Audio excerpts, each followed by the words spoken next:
Mutton Cola உருண்டை எப்படி பண்ணுறதுன்னு பார்த்துடலாம். அதுக்கு 1/2 மூடி தேங்காய், 1/4 டீஸ்பூன் மஞ்சள்தூள், 1/4 டீஸ்பூன் பிரியாணி மசாலா, 1 டீஸ்பூன் இஞ்சி பூண்டு பேஸ்ட், 1/2 டீஸ்பூன் மிளகாய்த்தூள், 1/2 டீஸ்பூன் மல்லித்தூள், 2 பச்சை மிளகாய், மல்லி இலை 2 டேபிள் ஸ்பூன், பொட்டுக்கடலை 7 8 சின்ன வெங்காயம். இப்போ மட்டனா கொத்தலை அப்படியே தான் எடுத்து க்ளீன் பண்ணி வச்சுருக்கேன். 200 கிராம் மட்டன் இது.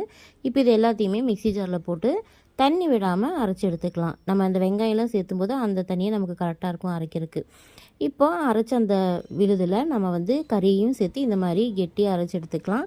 தண்ணி ஊற்றாமல் அரைச்சிங்க அப்படின்னா தான் நமக்கு உருண்டை பிடிக்கிறதுக்கு கரெக்டாக இருக்கும். நான் உருண்டை பிடிச்சி எண்ணெயில் போடுறேன். உங்களுக்கு உருண்டை வேண்டாம்னா நீங்கள் வடை மாதிரி தட்டியும் போட்டுக்கலாம். இது கூடயே நீங்கள் வெங்காயம் இப்போ கட் பண்ணியும் சேர்த்து போட்டுக்கலாம். ஆனால் இது ஆப்ஷனல் தான். ஆனால் கோலா உருண்டை கோஃப்தான்னு நாங்கள் சொல்லுவோம். இது இப்படி தான் இருக்கும் ஒரிஜினல் ரெசிபி. அதனால் நீங்கள் இதே மாதிரி செஞ்சு பாருங்கள். அவ்வளோதான். லோ ஃப்ளேமில் வச்சு நல்லா 2 பக்கமும் திருப்பி திருப்பி விட்டு வேக விட்டு எடுத்திங்கன்னா கோலா உருண்டை ரெடி. ட்ரை பண்ணி பாருங்கள். வீடியோ பிடிச்சிருந்தா மறக்காமல் நம்ம சேனலை சப்ஸ்கிரைப் பண்ணிக்கிங்க.